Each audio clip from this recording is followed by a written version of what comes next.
Peggy 18.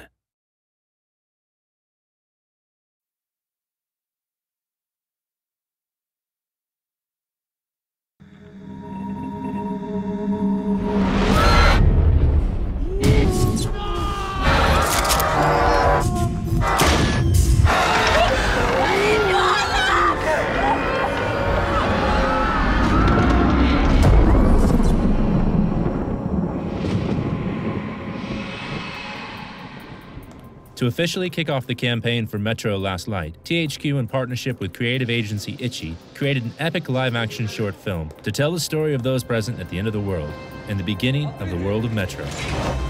Ready? Listen! Go! Keep going there. That's What drew me into the project was the sheer epic scale and sort of scope of the story. Reading the basic script that I was given, there was so much potential for character development, and the idea of depicting this event that is the end of mankind is something that was very alluring. When we were looking for a director to pick up this piece, we were really after someone that understood the necessity to create this bleak vision of a near future. And something that Jim's treatment really brought to life was another level to our storytelling, and he just got it completely. You gotta get out. Obviously, a big part of getting the right director on board was also finding a great director of photography, and Jim recommended Mark Patton, who was just coming off Prometheus, so he was absolutely the right choice for us.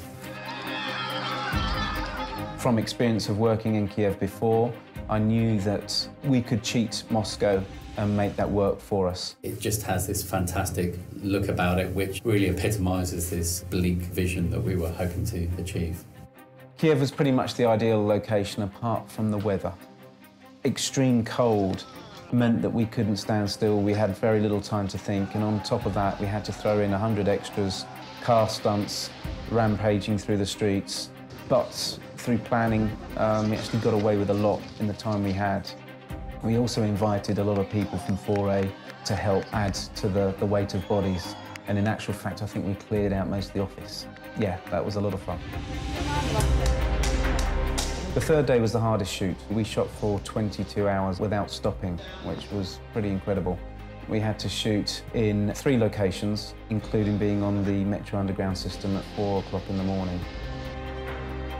The Ranger's costume is based on Artyom's character. I really enjoyed developing that because that's toys for boys. You get to sort of build guns and knives and create uniforms. It was a real process of exploration to design and make his weaponry and his outfit as close as we could to the character in the game. Take your time. One happy accident we had while shooting was the fact that the Metro commander happened to have a child who was the exact age we were looking for the baby. So in the film, the baby that is passed to him is actually his own son. Towards the end of the film, we needed to tie in the idea that perhaps this ranger was also the baby. And we felt that one really vital cue would be to use the lullaby. We had a lot of actresses into a casting session and got them to act out the scene with the baby. And one particular mother started to sing the child a lullaby.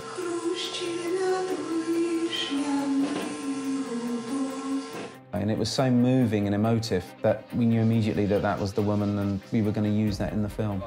The Mother's Lullaby was one of those things that no matter how much you prepare, how much you plan, some things just come along and they absolutely click and make perfect sense.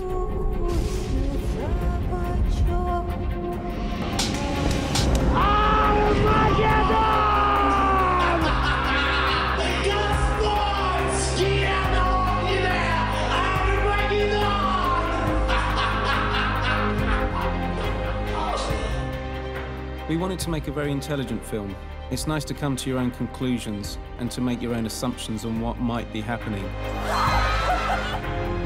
It became apparent very quickly that we had so much great material and so many different converging storylines that we realized in order to stay true to our initial vision and create the epic trailer we always intended, that we allow these stories to be told. I think we did that very well.